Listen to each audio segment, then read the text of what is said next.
The Spin-off Podcast Network. Are you making the most of your KiwiSaver investment? Generate is an award-winning KiwiSaver provider with a track record of strong long-term performance. Making a smart decision now could add tens of thousands of dollars by the time you reach retirement. Book a no-obligation chat with a Generate KiwiSaver advisor today at generatekiwisaver.co.nz/get-advice. A copy of the product disclosure statement is available at generatekiwisaver.co.nz. The issuer of the scheme is Generate Investment Management Limited, and of course, past performance does not guarantee future returns. When you stay at a Vrbo, you always get the whole home. Not part of it, but the whole upstairs, the whole downstairs, the whole fridge, the whole backyard, and the whole nap room. Because is it really a vacation home if you have to share it with a host? Only whole vacation homes. Always all yours. Book on the Vrbo app.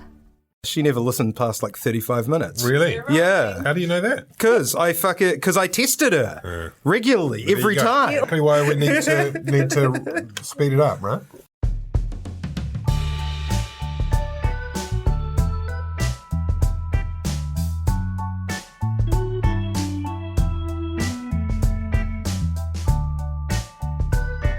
Kia ora tātou, this is Gone By Lunchtime. We've just been discussing ways in which we can trim down our podcast to make it more digestible, more snackable. That's what the people want, isn't it? Annabelle Lee, isn't it, Ben Thomas? I don't support that. Make them work for it. Politics is a long, hard slog. Also here, worth noting, is Tina Tiller, whose birthday it was yesterday. So everyone, just take a moment and send your birthday wishes to Tina. Oh, happy birthday, Auntie Tina. Happy birthday, Tina. Annabelle, yeah. Let's do promotional work first, starting with Flick Electric, who make this podcast and all of the politics section possible. flickelectric.co.nz. They've given me free power for 10 years. They haven't done that, but nevertheless, have they not? You should. You should investigate them. Annabelle, you've had the second series of the Casketeers. Yes. Are you a producer or an executive producer? Co-producer. Or what are you? Co-producer. What a triumph on Netflix, everything. Yeah, world domination of Te Ao Māori. Will there be the Te Ao television domination? Te Ao television. Just Te Ao. Just Te Ao. Will there be a third series? Yes, there will be a third series, and it will be wonderful. You've just started the what series of the Hui? Fourth series of the Hui. 9:30 Sundays on TV3, also Monday evenings after News Hub Late, and we're now on Māori television on Thursday nights at 10 o'clock. Really? For the slow coaches, yeah. How does that work? Because it's tātou in Te Ao Māori, it's TMP funding, so TV3 have the online rights in the first couple of plays, and then we share it with our friends and whānau over at Māori TV. Wow, look who got the last laugh. Content sharing. Everything is everywhere, isn't it? Ben, you've been watching a lot of Married at First Sight. I haven't been watching a lot. There's a huge amount to get through each week. It's like about 4.5 hours or something. Have you got anything else to report on that or otherwise, just in terms of the tittle-tattle of the introductory patter? Can I just say, I spend about 4.5 hours every day Googling Michael Jackson, Leaving Neverland, Jordan Woods, Khloe Kardashian and Kylie Jenner. And what are your opinions on those matters? That's a whole other podcast that me and Ben are launching with Tina. The other real pod. The other real pod. The real pod. That'll be relevant content. Yep. The Real Pod is the available podcast in the spin-off stable, along with other podcasts on the rag, of which there are exciting new developments coming soon. I'm not allowed to say what they are, though. Anyway, that's enough of this incredibly long prologue. I think we should just start again. Look, come on, we're almost at this half hour mark. Come on, this is keeping it pithy. Look, let's just go. Let's talk about capital gains tax. You're going to have your work cut out for you today, Doc. The reason that we were able to tease you for so long is because everyone is so hot for capital gains tax. The whole country, riveting. Country is on the tips of their proverbial toes, excited about capital gains tax. This is all coming out of the tax working group, which finally reported a bunch of proposals, including like an environment tax and other bits and bobs. But the one that everyone is talking about in the community halls of the country, as they walk their dogs, as they sip their pints, is At the water cooler. capital gains tax. As they nosh their smashed avocado. And it's kind of, in a way, every other country in the OECD has it. It is, on the face of it, a fairly straightforward idea that if you are minting it off the back of your property portfolio or other similar investments, that you contribute a portion of that for the redistributive power of the tax. Simple as that, isn't it, Ben? Yeah, not really. I mean, part of the problem is that, a lot of this debate is being conducted very superficially, which is, and that comes from the government's selling of it, which is that we need a capital gains tax because people are making windfall capital gains. There is wealth inequality in this country as a result of capital gains, particularly over the last 10, 20 years. And that's grown faster than income inequality. Makes sense. The people who are wealthiest should pay a bit more tax, right? So is a capital gains tax good or is a capital gains tax bad? I mean, if it was just portrayed in that way, you'd say probably a good thing. But when you say every country in the OECD has some form of capital gains tax, these vary wildly. Everyone's got an income tax as well, but that doesn't tell you whether you're going to have a harshly progressive, social democratic, income tax, which, taxes the top rate at 70 cents in the dollar, or if you're going to have sort of Eastern European flat tax, the kind of libertarian or ACT dream. And they're very different and they have different incentives. And New Zealand has a form of capital gains taxes too in the Bright Line test. A little one, yeah. Which was when you're flipping just for speculators, so that if originally it was 2 years, but now it's 5 years, if you sell a home that's not your family home within 5 years of buying it, the presumption is that it was done for capital gains and you've got to pay tax on that. Yes.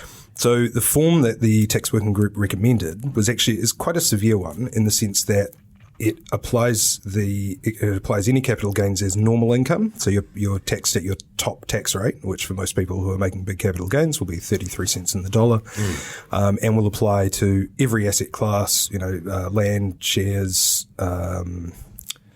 boats, although boats don't gain value.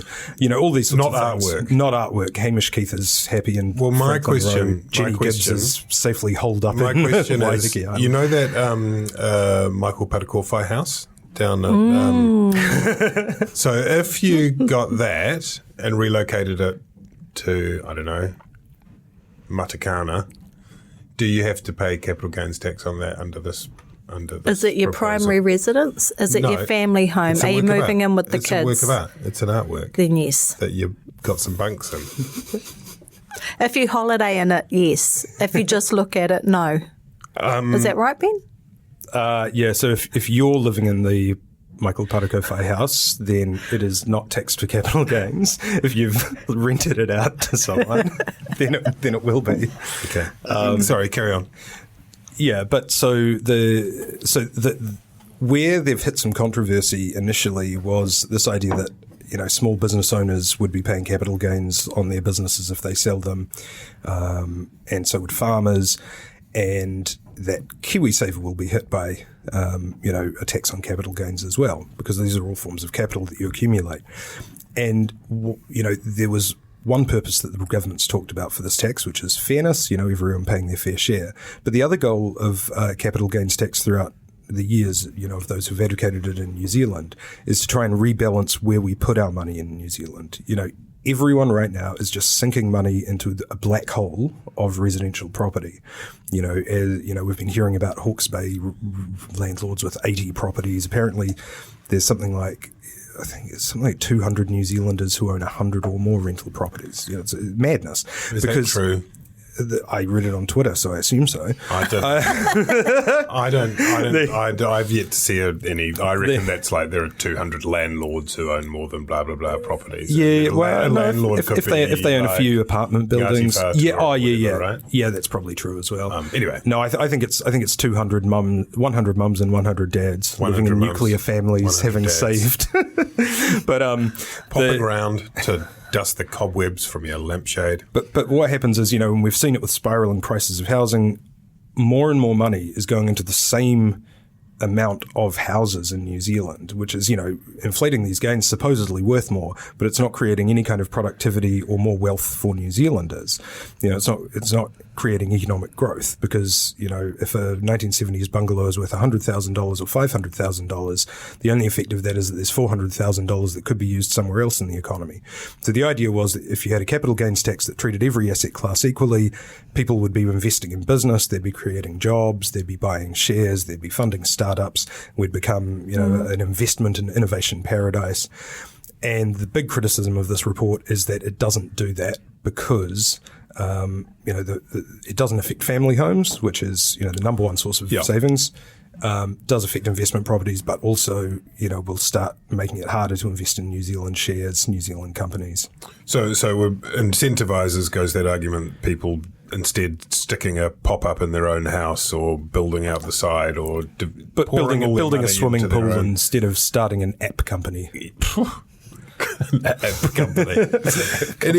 We're keen to hear from anyone who runs the app factory. Company. The app factory is being shut down from lack of investment. The conveyor belt's empty, and so there's a kind of way in which that exemption is a big part of the way that it distorts the purity of a capital gains tax, and it's not unique to New Zealand. But then also they ruled out the land tax. There's some sense in which this working group was set up to fix a system, but it was kind of it was handcuffed from the start in a way. Do you reckon? Anyone? It was set up to come out with a result, which was recommending a capital gains tax, and they've done that now. Winston Peters, on whose vote any kind of CGT hinges, basically he didn't rule it out, but he effectively ruled out any CGT being applied to farms and probably small businesses in his new role as champion of the provinces. This leaves the government in a bit of a rock and a hard place. They're currently being very non-committal about it. They're saying we're still considering it, we're still talking to people, we'll take our time and we'll listen. At the same time, the new development from yesterday is that Michael Cullen, the chair of the tax working group and the former Labour finance minister, is still being paid $1,000 a day. Up to $1,000 a day as the tax working group chair. Yes. Even though he's already produced a report, given it to government, this is normally a good time for a working group chair to recede into the background, go fishing and not answer media calls. Instead, Cullen's popping up in every newsroom around the country, musing out loud about exemptions for Māori land, about the effect of KiwiSaver and Nationals lines on it, and basically sort of just providing more and more fodder for the opposition. It's a very strange. Although you can make the case that for the chair of the tax working group to be available and communicating the ideas, whether or not that's being done effectively is another matter. But that's not per se a bad thing, is it?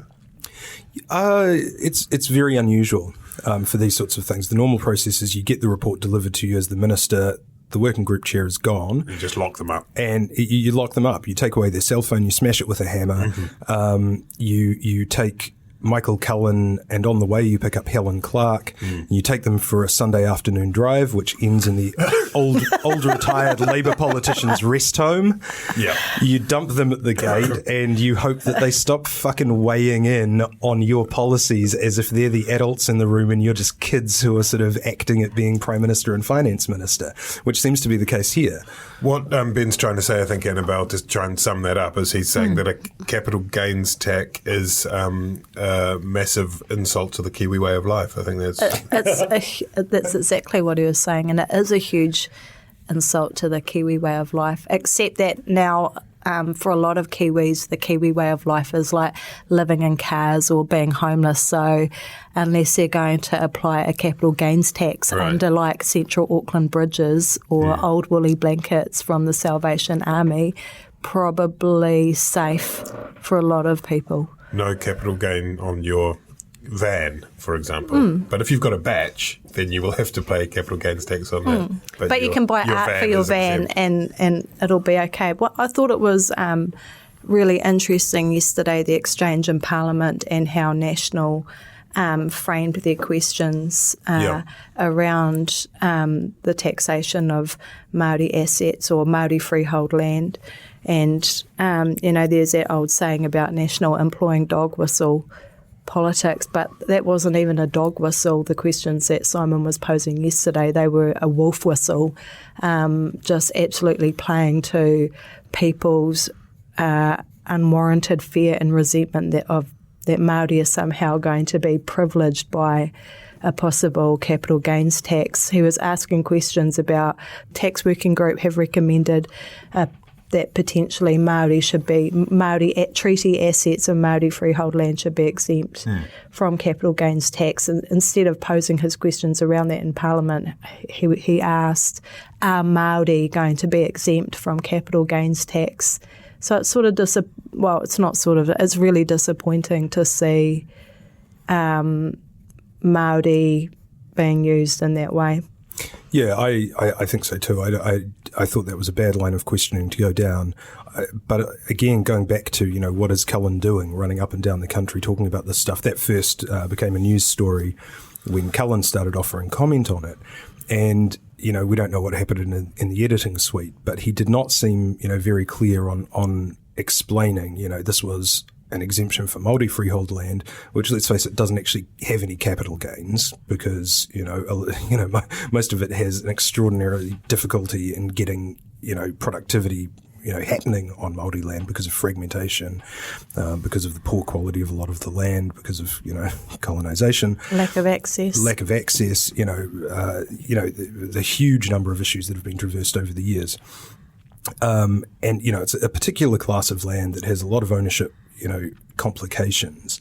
And he was talking about, if after a treaty settlement, this land that's, owned freehold by, 400 owners or whatever, is transferred to the iwi or the post-settlement authority, you don't want extra tax complications on that. Well, of course you don't.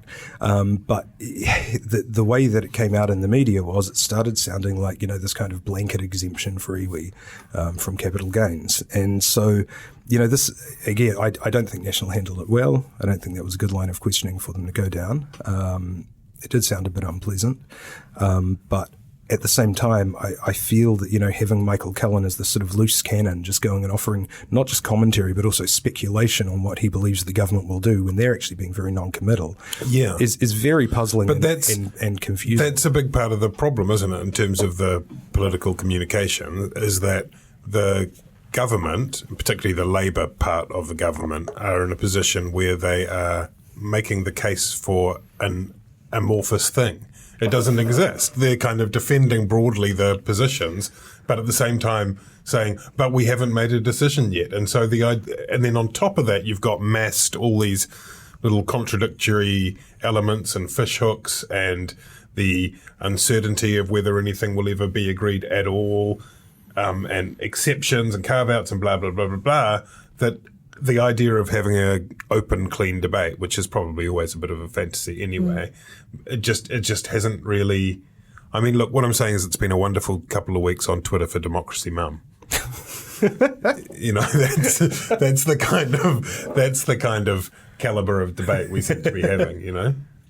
I think it'll be a real test of the Labour Party how they enact any changes because. There's that saying, everybody wants to be a gangster until they have to do gangster shit. And I feel like that's the same in Parliament. Everybody wants to be government until they have to do government shit. And, sometimes you do have to pass legislation that on the face of it may seem unpopular. And I think Labour has a track record of getting chicken and chickening out on these types of policies. So, but if they don't go through with it, then you've just had a whole lot of drama and damage and all for nothing. So They have to do something. Right. They have to do something. That's their challenge. We are going to be transformational. Transformation is hard. It is. It's what the Prime Minister has acknowledged. And one of these things. So if there is now, after all of this process, well, you know what, we've kind of done some consultation. People think it's a bit fucking hard. If there's a captain's call to chicken out, but here we are. We've got to work with our partners. We've got to talk with people, and we've decided instead that we just won't do it. Then that suddenly looks like in the year of delivery. Oh, we'll have another referendum about. We'll add it to the list of stuff we're going to have a referendum about. Ben? Yeah, I agree with all of that, though. Another thing that I think it's showing up in the leaders of both major parties, which is Ardern and Bridges, is that neither of them have a great command of the detail of policy. I think that they're arguing shadows.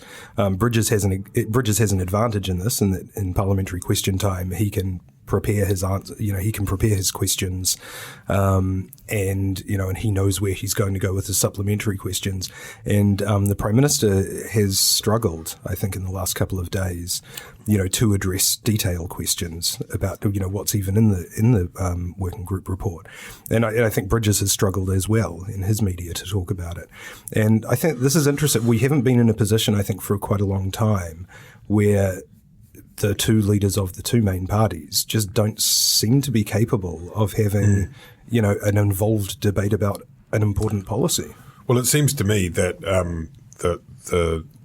that Simon Bridges' response to the capital gains tax is completely all over the show and coherent in terms of its tax from every direction. But it's like, that's what you do when you're defending somebody in court. You try all the different arguments, and if something sticks, it sticks. There's no obligation on him to be coherent, is what I'm trying to say, really. Not at this point, not to propose an alternative. No, that's true. And you can kind of see the thinking of National evolving in real time, thanks to social media and that kind of thing, starting off with this sort of quite farcical, attack on the Kiwi way tweet, which I think was dialed back quite a bit. That was embarrassing.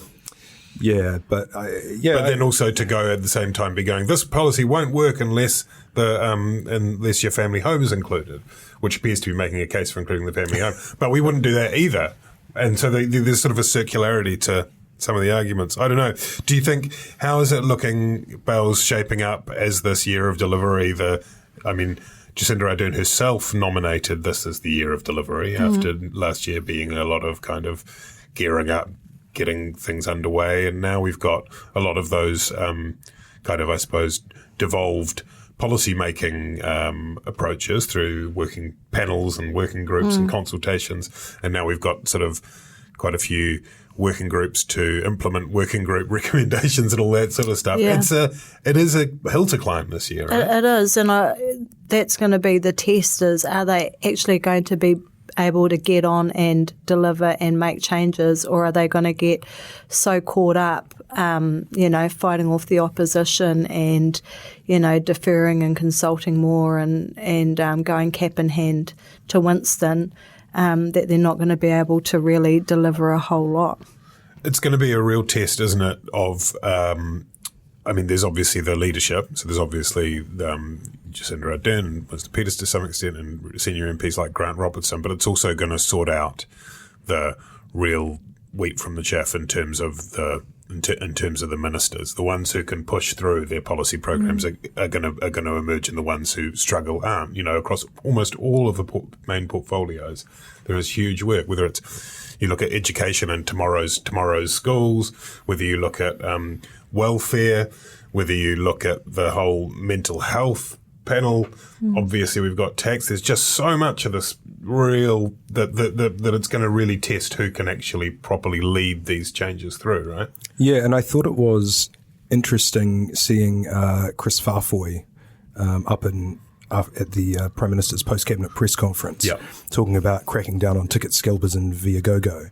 Well, not specifically Viagogo, because it's before the courts. Pretty easy win, to be fair, but yeah. Yeah, absolutely. But you see that, Chris Farfoy, he's performed very well, but he's the Consumer Affairs Minister and he's a minister outside Cabinet, and he's fronted a number of things with the Prime Minister, that have been sort of marked as major announcements. And Andrew Little is often up on the podium with her, and then you see a real absence of, her wanting to share the stage with a lot of her senior ministers. And that's because, there isn't a lot of progress being made as far as anyone can tell in terms of the response to the mental health inquiry, in terms of, Kiwi bill and housing, obviously. And, that is a worry for them. Fees free has been good. Has made a difference, you think? I think so, yeah. Well, I guess we'll get to see a bit more of that as well. I mean, the argument is that whether or not that is the best spend of that rather large amount of money. But I guess it allows some people to get in. Let's talk also about the other bill that emerged under the name of Golriz Ghahraman from the Greens. And she wants the government Strengthening to adopt New Zealand First and the Greens bill. There's Ben Thomas there. That's not actually its name. But it included basically some reforms, I think most of which were recommended way back in that Law Commission report, were they? But they include banning foreign donations. What else do they include? Enabling Māori to change the role at any time, rather Prisoners than just to vote. institutes. Allowing prisoners to vote, and the one that became the bigger issue would be dropping the threshold from 5% to 4%, which is in many ways not a controversial wish. And I mean, I think a lot of people feel that it should be lower than 5%. Indeed, even the Royal Commission that recommended a change to the electoral system way back in the distant past, was in the late 80s, recommended that 5% would work under MMP for a little while, but it should come down lower than that. The issue was really with the immediate perception that this was a gerrymander, Ben. Yeah, it did seem, the promotional material for the members' bill, talked about banning foreign donations, talked about letting Māori change roles more easily, both of which are good measures and should probably be supported. And then, kind of in the fine print, we'd also like the threshold changed from 5% down to 4%, while the government is currently propped up by a coalition partner and a support party who are either hovering on or below that 5% line. And it did look like a pretty cynical attempt to kind of smuggle that through under some, otherwise pretty uncontroversial administrative things. I think the narrative now is that, of course, the government would never have tried to lower the threshold to the advantage of its partners, prior to the election, without a referendum. That wouldn't be the right thing to do. But when they were asked about it, on the Sunday when the bill was announced on the Monday at Jacinda Ardern's post-care press conference, they were very equivocal about it. Wouldn't respond to that point directly. Cynical Bill, or is Ben Thomas the cynical one here, Annabelle Lee? Ben Thomas is the cynical one here, Toby. I think, I agree with a lot of the proposals in that bill. I don't think it's fair to say that it's motivated purely out of self-interest, and correct me if I'm wrong, Ben, but hasn't every government that we've had since MMP started relied on support partners or coalition partners? So you could argue that it's mutually beneficial. And given the National Party's relationship with like David Seymour and the distortion that his seat represents in Parliament, I think it's a little unfair to say that this is purely Golriz acting out of self-interest. And when you start to think about it, potentially you could have 4 minor parties receive or 5 minor parties receive 4% of the vote.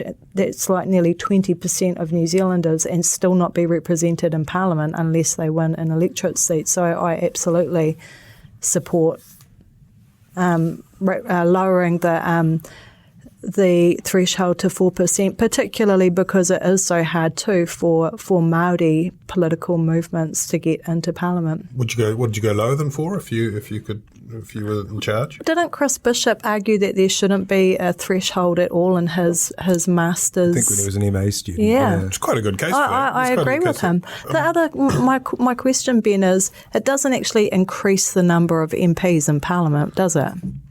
They just carve it up differently. So what's the big deal? Originally. Oh, look, I don't think there's no natural point at which you should set it. It's not an objective scientific inquiry. It may be that 4% is the right level as opposed to 5%. If you'd look back, you'd say, well, that would have provided us with a parliament with the Christian Coalition, would have provided us with a parliament with Colin Craig's Conservative Party, may have provided us with a parliament with Top in it. Now, you might think that would be a better expression of New Zealand's democratic values, over the population, those are all arguable points. But I think what's cynical would be trying to change it, without reference to a referendum, in time for an election where you were trying to shore up your support parties. I think just, the perception of self-interest there is just so great that the Prime Minister obviously did the right thing by ruling it out. I think you're right about that. Again, that was another example of Labour chickening out myself. Oh, really? Yeah, I do. It's not like this idea hasn't been suggested by, non-partisan parties to it, so like the Electoral Commission. When was it? 2012. Again, when MMP was first established, it was recommended that it should be 4%. So it's not like they've just gone and cherry picked it out of the air, or they're asking. There is also that needing to be seen to be done, even if you don't necessarily impugn someone's motivations on it. It is a significant reform to the electoral system, and. You could argue that they should have a super. If you could get a 75% majority in the House or something, then fine. Otherwise, you can just chuck it to a referendum. They've already got quite a shopping list. You just add it there. Another referendum. And they may yet, right? They may yet. There was talk about that happening as a 2020 extra slip. I reckon 3% should be 3%. What do you reckon, Ben? You still sticking with 6%? I thought Daniel McLaughlin wrote a good piece. 50%. On the we are moving back towards a two-party system. We used to have all sorts of. Well, that's not what we're meant to have. That's why we have more the merrier, eh? More the merrier. Make it representative. Or you might say that people vote with their feet. I've seen people voting. That's not true. I know not literally. You're not meant to look into the other booths, but sometimes you just take a sneaky little glance. Yeah. Not one. None. Sorry, what was the circus school electoral booth? Just kind of big top. Arguably, it would be worse it would be good for National to have a lower threshold themselves, because then they might be able to get a dance partner, because they haven't got anyone at the moment. The Teals. And bad for the Greens, because the Tops and the Tava vision, the Sustainability Party. This could be their way in. Sorry, Ben. You were about to say something. This could be insightful. This could be the sensibly managed, slightly lower algae river that they sail in on.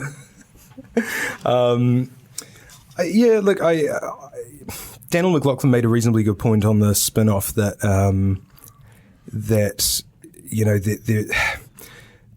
if you set the level too low, essentially any kind of rabble-rousing populist charlatan, I think those were his words, could get to 3 or 4%, and kind of game the system, run on a platform which was electorally popular with a minority of people, disregard that when they got into office, and that doesn't necessarily serve democracy well. For instance, using the example of Colin Craig's Conservative Party, who were the last guys to get just about 4%. Their policy platform was completely incoherent. There's no evidence that Colin Craig believed any of it, and who knows what they would have done except, promote general polarisation and social bigotry in Parliament. Are we going to get sued for that? I'm just going to respond to that. I'm just going to say ACT. Yeah, well, ACT is actually a good example, because one of the arguments for lowering the threshold is that we have, currently have this coattailing rule that if you win an electorate seat, you get all the other MPs you're entitled to for your party vote, even if it's less than 5%. And my response to that would be, well, ACT have taken care of that problem themselves. But very courteously lowering their vote total to... Is this the point at which you say the reason you're saying such complimentary things about ACT is because you used to work for them and they're contracting you to declare that? For about 6 weeks. Yeah. Okay. Good. I think we're probably just about there. Well, we were going to talk about China. China seems to have chilled out a bit, doesn't it? China last time we spoke on this very podcast, it had just sort of exploded, and there were fullbacks jumping in lineouts for China. And have you seen the Huawei song? The Huawei song? The Huawei song, like these teens doing a choreographed song and dance number outside a stadium talking about how much they love Huawei. Oh, is it a rap? I've seen that sort of sliding past in my feed. Yeah. Have you seen this? I haven't seen it. Thank you very much. This podcast was brought to you by Huawei. We're fine, I'm sure. It's live cast to the Chinese embassy. They know everything we're saying before we say it. Is there anything else we want to say? Should we just get out of here? You wanted to have more to say about, who was it? Jordan Woods, no. Jordan We'll say Woods? that's for me and Ben's other podcast. Okay. If you want to visit the deep web, you'll be able to find Ben and Annabelle's Jordan. What? We're still working on a name. Jordan Peterson. No, who's that's another Jordan? Jordan Williams. Who's the other Jordan? It's Jordan Woods. Who are the Jordan Leave Woods? it. Wow. The Jordan cast is on the deep web, as well as the Cafes of Point Chevalier podcast. This has been brought to you by Flick. Please listen to all of our other podcasts. Goodbye. Bye.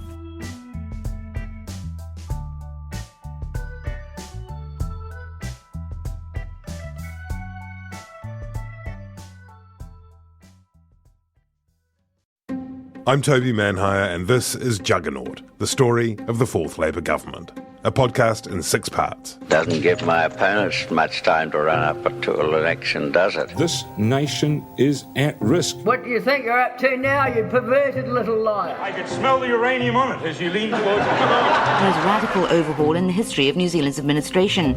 Juggernaut, the story of the Fourth Labour Government, made with the support of New Zealand On Air.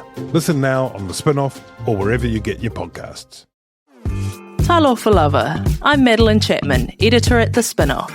If you have the means, consider supporting our high-quality journalism by becoming a Spin-Off member. Sign up now at thespinoff.co.nz/donate. The Spin-Off Podcast Network.